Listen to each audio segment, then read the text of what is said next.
All right, greetings. Module 4, skeletal muscle activation provides vital immune stimulation. But do you know what is optimum? And really what we're going to be talking about is this article on interleukin 6. And in it, there's a variety of studies the authors have summarized. And quite honestly, I believe the lead author would have been a candidate for a Nobel because it's quite novel findings. It's a very interesting topic, but she was involved in some scandal, which we'll address at the end of this set of present slides.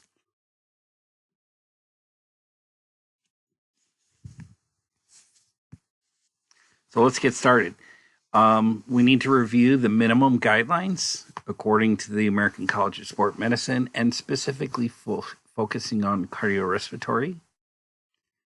So there's some interesting history to these guidelines. Pedometers were the latest and greatest. I remember one of my colleagues that was doing research when we were both in our doctorates. He was doing a pedometer study, and it's an interesting study. It was where do you position it? Does that affect the validity? And I'm like thinking to myself, you're doing a study which will be obsolete in 5 years, and of course, nobody owns pedometers anymore.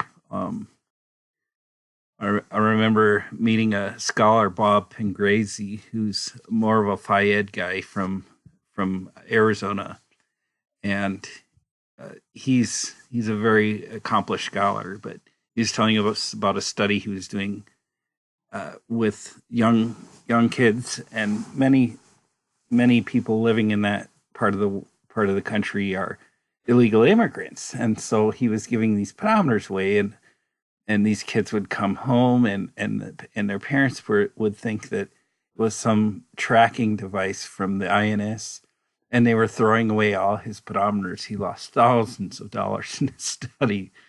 It was pretty funny, though.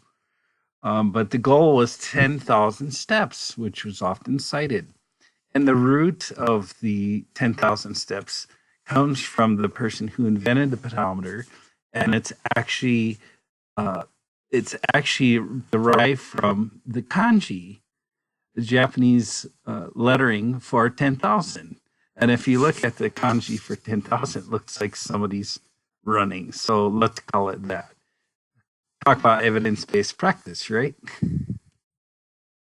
So the ACSM guidelines I don't think people are aware of this issue. I think we walk around and it's like, oh, well, you can either do this or do this, and that's good enough. So if you look at their guidelines, it's moderate versus high intensity, and they do it by minutes per week. So recall, 1 minute is 3.5 mLs per kg per minute. So if you multiply that by 3.33, that's 3.33 times your resting metabolism, and you multiply that by 150, you equal 500 MET minutes. If you look at the vigorous, it's double the METs in half of the time. And so as written, the different intensities and volumes achieve the same benefits. So let's actually pull open what the guideline says. So this is from their position statement on page 1338. 2011 paper. And what we're really talking about is how much is necessary to change or improve VO2 max, because that's our gold standard for cardiorespiratory fitness. Would you not agree? So, is there evidence for it? Sure. Large prospective cohort studies on diverse populations clearly show that an energy expenditure of approximately 1,000 kcals of moderate intensity physical activity, or 50 minutes per week, is associated with lower rates of cardiovascular disease and premature mortality. The evidence is overwhelming. and the sample size for these studies are very large. Here's where it gets interesting. This is equivalent to an intensity of 3 to 5.9 METs for people weighing a range of 68 to 91 kilograms and 10 MET hours per week. 10 MET hours per week can also be achieved with 20 minutes per day of vigorous exercise, approximately 6 METs of physical activity performed 3 days a week, or a total of 75 minutes. So voila, we arrived to where the ACSM came from for the math of this statement. That's the problem. It's math. It's mathematically derived. They don't have these same prospective studies for people engaging in this intensity of exercise. It's just simply an inference. And I'm not suggesting that this is inadequate. What I'm suggesting, and I think the evidence from the Mente Peterson paper will show, is it's actually, if you can get people to do this, it's more beneficial for your health. The other, there's another aspect of the paper that talks about the types of contractions. And so, I'm putting my undergrad kinesiology hat on, or phys hat on. I don't mean to belittle, but let's just quickly review the difference between the contractions. We've got isometric or static. And this is the resistance torque equals the developed torque within the muscle. When the resistance torque does not equal the developed torque, we have a dynamic action. Either the muscle will shorten, in which by the resistance torque is less than the developed torque, in which case we have a concentric contraction. If we have the complete opposite scenario, where the developed torque is less than the resistance torque, then the muscle will lengthen eccentrically. That means the muscle is lengthening, but with tension applied. And if we combine the two, we have the stretch shortening cycle. So again, another quick plot. Here's the isometric muscle stimulated. The load that's attached to the muscle does not move. The tension is applied, and there is no net length in tension, whereas the concentric contraction, the tension is achieved, and because the peak isometric tension of the muscle was 6 kilograms, and 3 kilograms are now loaded, we see that there's a net change in resting length. So the muscle is stronger than the load it's pulling. And you have a bald appearance. When it comes to talking about why is there more damage with eccentric versus concentric contraction, we look to the 88 paper by Moritani et al. And you can see this is electromyographs of concentric and eccentric contractions at several different angles. And they're just taking snippets, little segments in milliseconds, very, very short. But as you can see, the activation of the eccentric of the concentric in each of the angles is higher than the eccentric, which would suggest that you're exposing that same load to a smaller number of muscle fibers, in which case there's more damage that's going to occur. If we look at this in terms of efficiency, and this is where we get into metabolism and talking about how much, and I'm giving you a tip here because this is supporting reading the article, how much glycogen are you going to deplete with concentric versus eccentric exercise? And so this is another classic study where they evaluated the efficiency, and they found that the concentric phase versus the eccentric phase drastically changed. That there was much more oxygen consumption in the concentric phase versus the eccentric phase.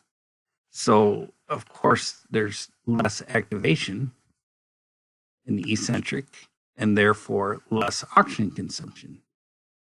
But there's a trade off for this efficiency, and that is that there's more damage. And so, if you look at this graphic here, we see pre and post maximal tension.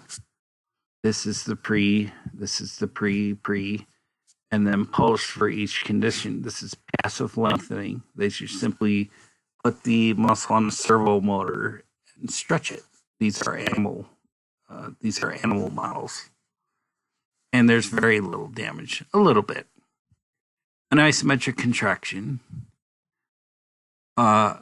repetitive contractions. So they contract the muscle, relax, contract it, relax, and they see, okay, there's some decline in maximal tension.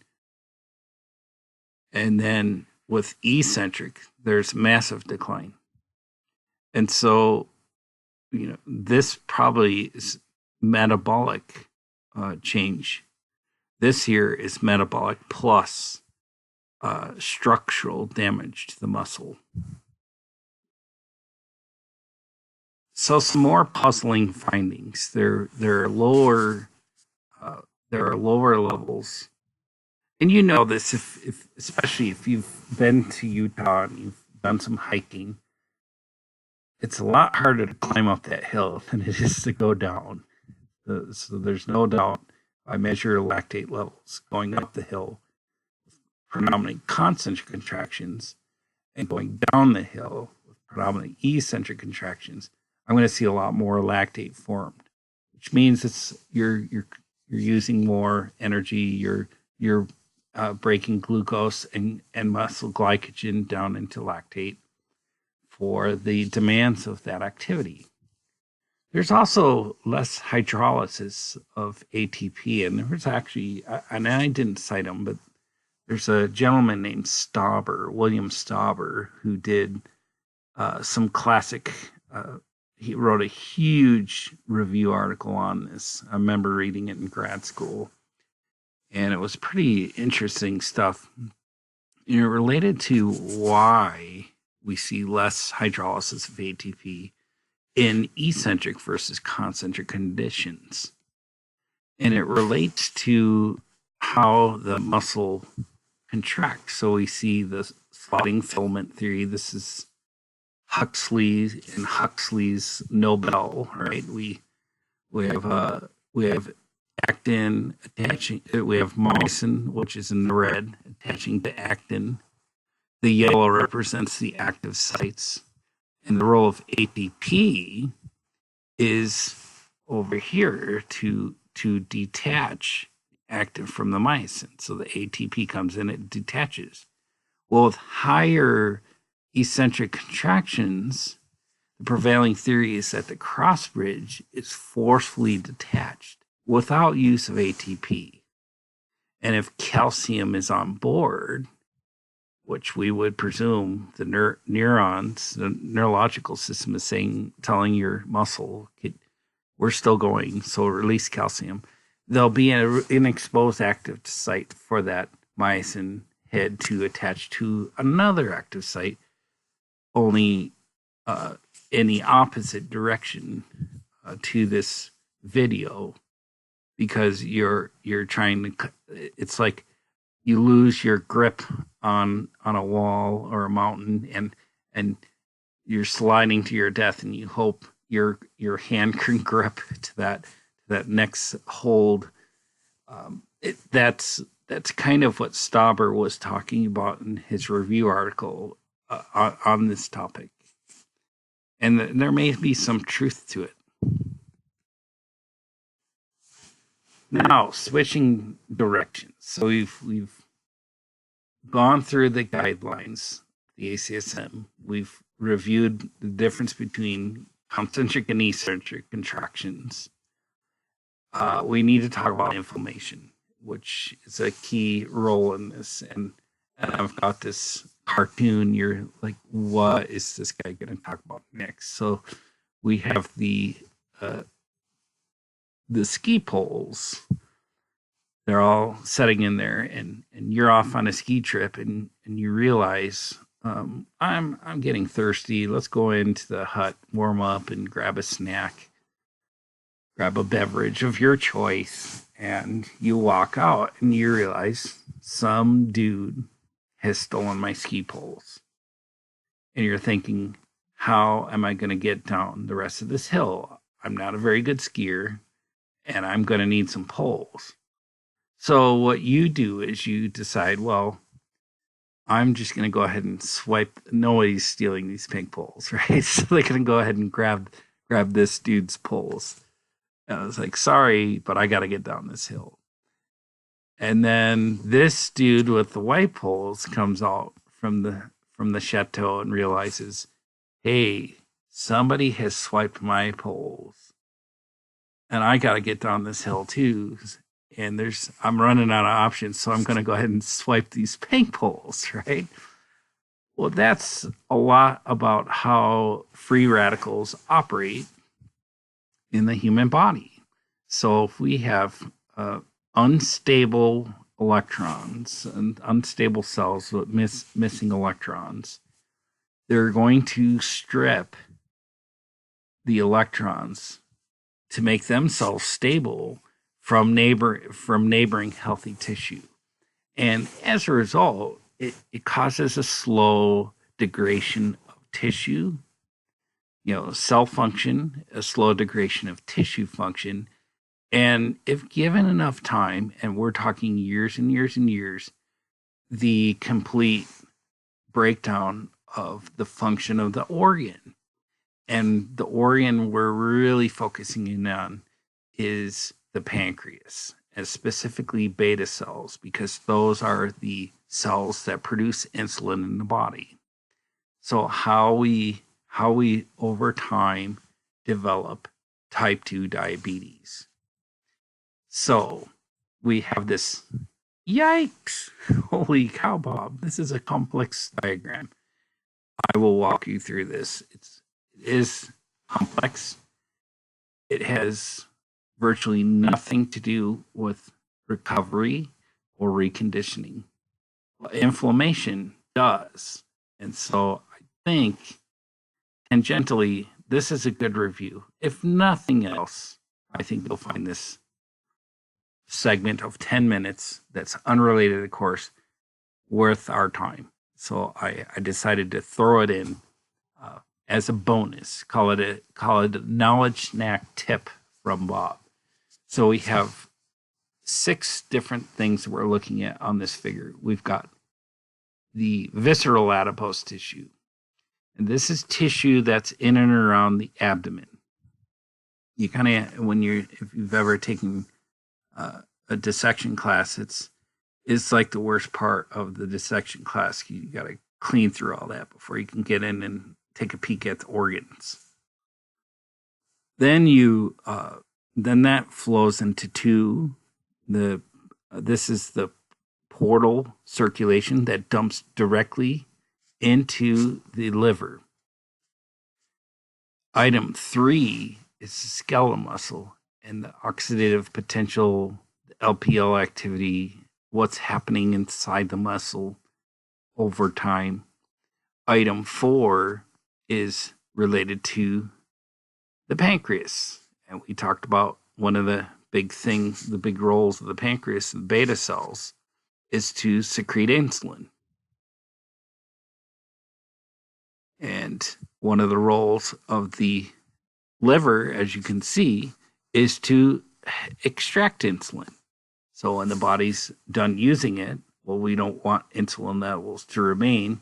So the liver will say, well, I'm going to get rid of that over time. I'm just going to get it out of the blood. You don't need it anymore. The liver's quite interesting. It's like when you take an aspirin and 4 hours later your headache returns and you need another dose. It's because the liver has gotten rid of it.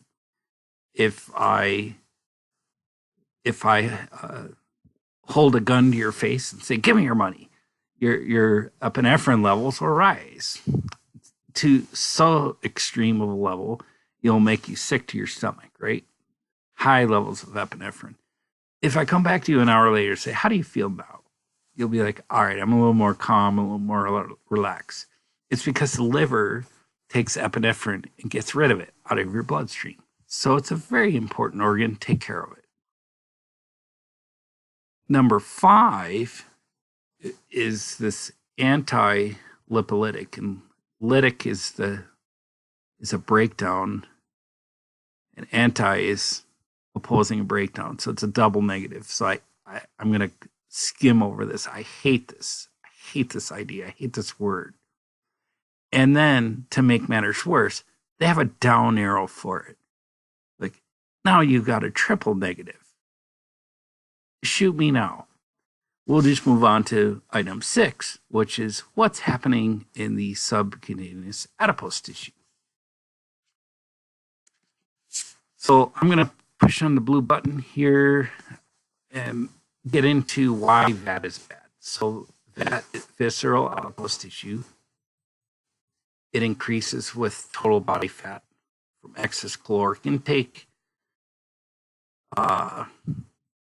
obviously, and not enough caloric deficit, not enough exercise. It's prevalent in more men than women and linked to cardiovascular disease, although women, you're catching up to us. Sorry, be the bearer of bad news. Visceral adipose tissue is markedly different from subcutaneous. It's very specialized. It has the beta-3 receptors, which allows for greater turnover and uptake of free fatty acids. And then, as the figure showed, that dumps free fatty acid into portal circulation directly to the liver. Now, here's how I liken this. You've all been to the airport, most of you, I presume. If you have been there, the first choice that you have to make if you're leaving your car there is, am I parking just to go in and with my sign to greet my friend or loved one who's coming home from a trip? Welcome back. In which case you're going to park in short-term parking. If you're going to park your car and you're leaving it there for a period of time because you yourself are taking a trip and you need to drive yourself back home, you'll go to long-term parking. Short-term parking is akin to visceral adipose tissue.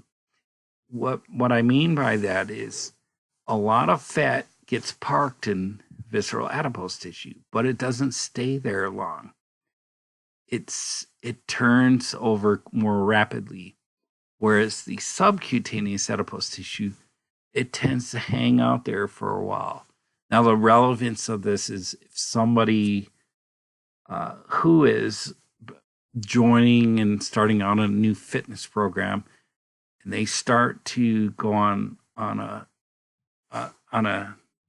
exercise routine, it's going to be much more difficult to lose the subcutaneous fat versus the visceral adipose fat. But the health benefits of losing visceral adipose tissue outweigh the vanity of losing the subcutaneous tissue, albeit your client needs to be aware of this, and it's important to make that clear. And if you're using skin folds versus some other metric of body composition, your clients are going to be very pissed at you because the skin folds take longer to change versus the waist index, waist to hip ratio, or simply a global measure such as bioelectric impedance or the bod pod or whatever metric you have available to you. So let's look at this dumping into the portal circulation. So here's the continuation of my airport analogy. This guy, the liver, is the ticket counter, at the short-term parking, and he's a busy guy. And if you are continuing to dump free fatty acids into the circulation, and one of his jobs is to emulsify fat, he's going to be like, man, I'm really busy over here.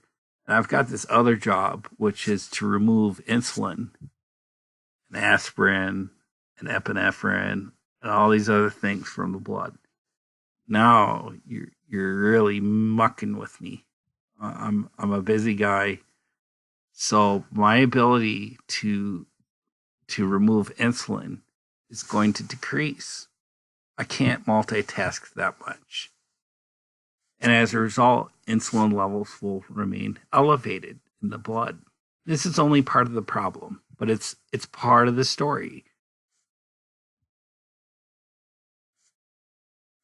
Now we go to part 3, related to insulin insensitivity. And some people will call this insulin resistance. Resistance kind of, I don't like the word because it makes it seem like there's a block. There's a block that's put on the door, and I guess it's somewhat true. I like sensitivity better. To me, it's more appealing. It's like when you drive your car and you have your car stereo on, and you park it, you go into your house and unplug, and you go to bed, get up the next day and start your car, and the radio's blasting. You're like, whoa, I've got to turn that down. Part of that process is you're inundated with white noise, and so when, as a result, you need to elevate the volume of your stereo to receive the same pleasure from the music. That's a lot like how this works. So muscles, the receptors, we can talk about it on the next slide here.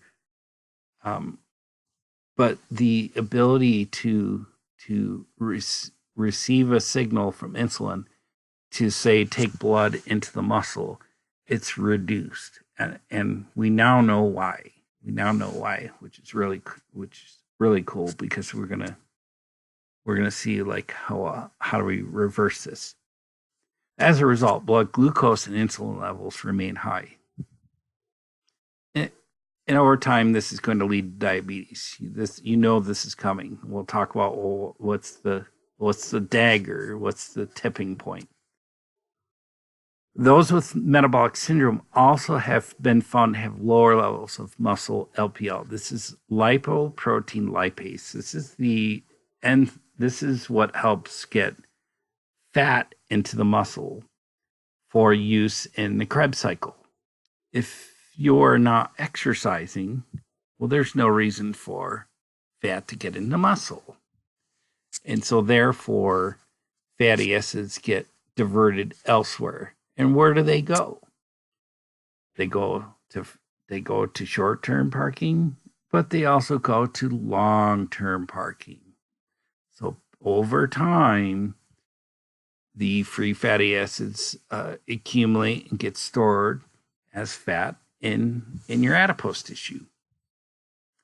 Now, the other thing about the LPLs that I should mention, if muscle LPL levels are low, more than likely, well, not more than likely, it's a scientific certainty, the LPL activation of adipose cells are elevated, meaning that the fat recognizes there's a lot of glycerol there's a lot of free fatty acids in the bloodstream.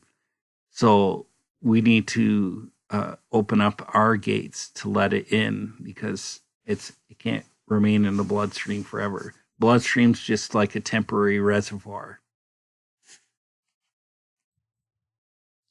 So this is a lot of stuff happening on this slide here. I mentioned I like the word sensitivity and not resistance, even though this is what this is showing here. And I would say the medical community uses insulin resistance. This is where I first learned it. I presented to a group of physicians, and they're like, "Why do you keep using the word insensitivity when it's called insulin resistance?" And I went through and explained, and it was like profound for them. I hope the medical schools are catching up to this science. I'm sure they are. But as you can see in this center panel, we've got the muscle this is an active muscle. It's contracting. So I have contraction going on. The signal is going down the T-tubule. The sarcoplasmic reticulum is releasing calcium. That has a cascade that leads to the translocation, what's called the translocation of GLUT4. The GLUT4 will attach to the sarcolemma, and as a result, will open and increase the permeability of the muscle cell to glucose. Now, you've seen this before. Hopefully you heeded my advice. If you didn't, go back to module 1 and memorize that slide. It will help you your whole career, I promise you. So we remember that step to G6P was hexokinase. From there, G6P had two options. It could either get stored as glycogen or it could be broken down. And we would get ATP out of that to support the contracting muscle. So that's one mechanism of how we stimulate GLUT4 production is by exercising. The more we exercise, the more the body realizes, hey, we're going to need more of these GLUT4 vesicles. We're going to need more of those. And we're going to increase the sensitivity. GLUT4 is like giving grandma a hearing aid, right? The pizza guy's at the doorbell. Ding, ding. Your pizza's here. I can't hear you. I can't hear you. Oh, give her this cone, GLUT4. Now she says, oh, come on in, glucose. Have a seat. We'll make you can stay a while as glycogen. Come on in, glucose. Get to work. I need you to start cleaning those dishes. We just had dinner. So if for what that's worth, I like that metaphor.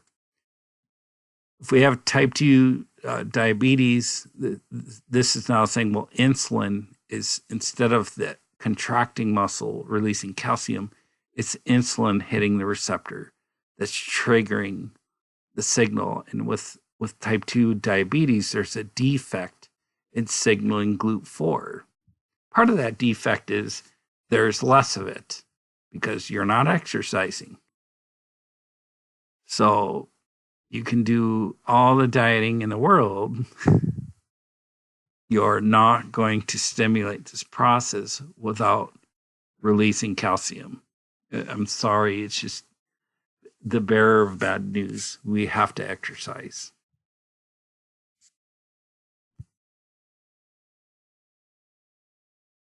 So that's point 3. Point 4. Where's point 4?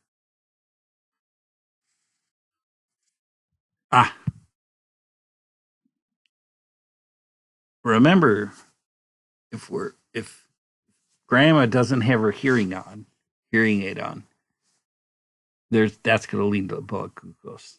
If the liver is too busy, that's going to lead to elevated blood glucose.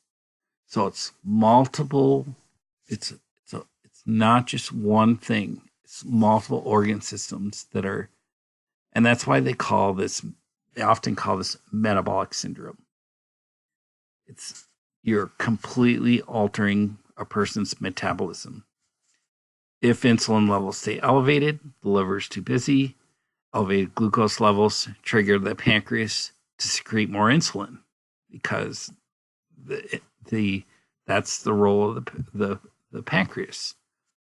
It keeps getting stimulated with elevated glucose, and it's saying get to work. and that will elevate insulin in the blood, called hyperinsulinemia. And some people, quite a few studies going on that are looking at the toxicity of insulin and how if we have prolonged levels of insulin, it can be quite damaging to cardiac cells and so forth. So obviously, getting diabetes leads to premature death for a variety of reasons we're still discovering. But the bottom line for us and people in our field is let's try to work on preventing it. Let's understand it and try to prevent it. So I believe that leaves me to point 5, which is the thing I hate. The anti-lipolytic effect of insulin. Insulin inhibits the breakdown of fat. It's a process that's blunted in the visceral adipose tissue and it leads to a greater amount. And this is the main point. Is it stimulates increasing the amount of visceral adipose tissue, which is not good. We know that's the fat, that's the short-term parking that's making the ticket counter, aka liver, get more busy. And so finally we get to 6 and we arrive at something you'll read in the Peterson article, which is when you accumulate a lot of subcutaneous fat, the long-term parking, those that is a reservoir of a variety of hormones or hormone-like factors. They call them adipokines. You'll read about in the article cytokines and myokines. So in general, cytokines are released into the blood and they exert all kinds of effects. They can act like white blood. You could think of them like white blood cells. In fact, they are. So it's a very small amount. It's a minute amount. If you spin out somebody's blood in a centrifuge, it's that little single percent that separates the red from the plasma, the red cells from the plasma. Just that little bit, but it's so important. It's so important, and we'll discuss the importance of that little segment of our blood and how it's the secret killer, inflammation. So it's among the hormones or hormone-like cytokines or adipokines in this instance is one called tumor necrosis factor alpha or TNF alpha. When the fat cell becomes too large, it will release TNF alpha into the blood. And TNF alpha causes damage to the beta cells. It's like the short-term parking is sending a Scud missile at the beta cells of the pancreas saying, stop trying to store more fat in us. We're full. The long-term parking is full. And the pancreas is saying, we'll put more cars in there. And they're saying, no, we can't. It takes a long time for this process to develop, obviously. But over time, we believe it's the key to why the beta cells succumb and why people need insulin injections. So you could say, well, the body has stopped doing something that's harmful to it, but we're going to go ahead and medicate anyway to give you more harm. And that's unfortunately the alternative is live with high glucose, and you can't. So it's the same kiss of death as congestive heart failure. I mean, it's just as bad as that. The difference is somebody with type 2 diabetes, we're now learning this is similar to an alcoholic. If you change their lifestyle, if you remove the alcohol, all of the symptoms associated with chronic, all of the immediate symptoms associated with alcohol use, chronic alcohol use, are removed. Likewise, if you get people to stop eating a high carbohydrate diet, unrefined carbohydrates, there are cases of people who have reversed their condition so much that they no longer require insulin injections. The minute they divert from that and they eat a piece of cake, it's right back. Just like the alcoholic starting to take a drink, falling off the wagon, right?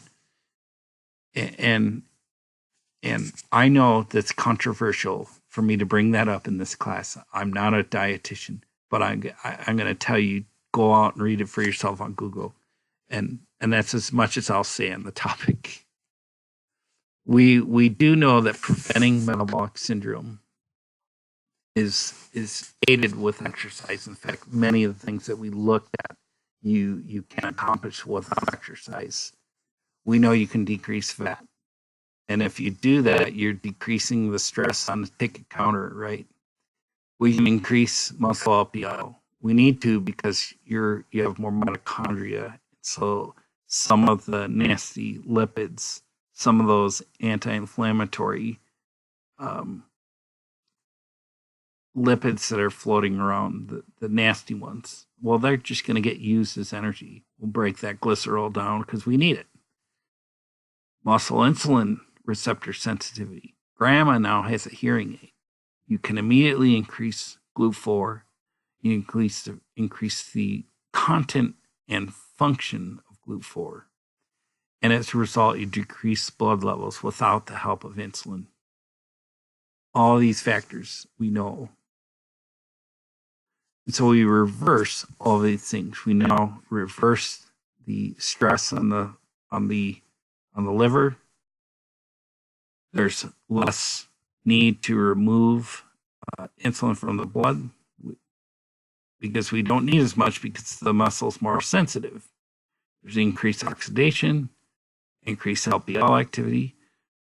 We're not storing as much lipids in the long-term parking because their LPL activity's gone the opposite direction as muscle. We don't need it. As a result, we improve insulin sensitivity. And that's ultimately what we're trying to do. So there's a long, slow tug of war inside our bodies regarding inflammation. It's a silent killer, right? On one end, we've got this nasty guy. And if left elevated for too long, will kill your beta cells. Will create diabetes. On the other side, we have interleukin-6, which is a cytokine. This is a cytokine here. This cytokine is released from fat. This cytokine is released from muscle, but we will learn from reading the article, there's only one way to release this guy from muscle, and that's to exercise. Or if you're in sepsis or you have an illness, that's a small part, but nobody wants to get ill and sick every day, right? So when we do get sick, this guy kicks in and helps us out. But we want it to help us out all the time, and the way to do that is to exercise. And if we can tip the scale of interleukin-6 to exceed TNF-alpha, we're going to prevent diabetes. And that's the real key. So who doesn't like a scandal? I just bring this up for the lead author of the paper. Very accomplished scholar, Bente Peterson, MD. I don't know what this other degree is, but I know enough to know she's a really smart woman. We can link to her PubMed. This is always fun. Oh, you've only published 578 articles. Interestingly enough, her citation index has gone down. This is what you see over here. So she was an up and comer, bam, really, really big in the mid to late 80s. 2007 was her banner year. And then all of a sudden, something happened. I wonder what happened. She's still getting cited, she's still publishing, but boy, that luster just wore off. And unfortunately, when you publish 578 articles, part of that reason is because you have a lot of doctoral students running around your laboratory. So you could imagine she's got, let's see here. Lots of awards, lots of funding, lots of lectures. She was accused of cooking the books. And this is as high level as you can get when the journal Nature weighs in. Nature is the highest impact journal in all of science. So she was being vetted and considered for a Nobel in the peak of her career. And I'm still think it's great for you to read her article because it pertains to exercise. It's so fascinating. I hope you enjoy it. But one of the people that was working under her, this woman had fudged an image. It was a genetic image, an X-ray of however they do the Western blots. I'm not a bench person. I had a roommate, an office mate that did that stuff, and it was like, no thanks. But she was finally exonerated and ordered. The court paid her legal fees and so forth, but she didn't walk away from it unscathed. And it's actually kind of a side note. You can see a lot of people here where it's happening. A professor suing Harvard over institutional investigation into their work. And here's another one suing the American Diabetes Association to prevent the journal Diabetes from rejecting 4 of its papers. So this is a huge thing. Man, the fact that they've got this blog with almost 100,000 subscribers to it is fascinating. Retraction Watch. So that's pretty much concludes the presentation. In summary, inflammation hinders recovery. We don't want it. We want to tip the slow tug of war in our favor, and we need to understand the mechanisms of how interleukin-6 is released and what exercise strategies aid with recovery. So that's why I set this up from a chronic disease standpoint, but it is germane to our course, and a lot of the questions that guide the forum are geared more toward exercise and performance, but a few tips, a few items on exercise and the prevention of chronic disease. So I hopefully the preliminary notes help. And if you have any questions, let me know. Shoot it in the forum.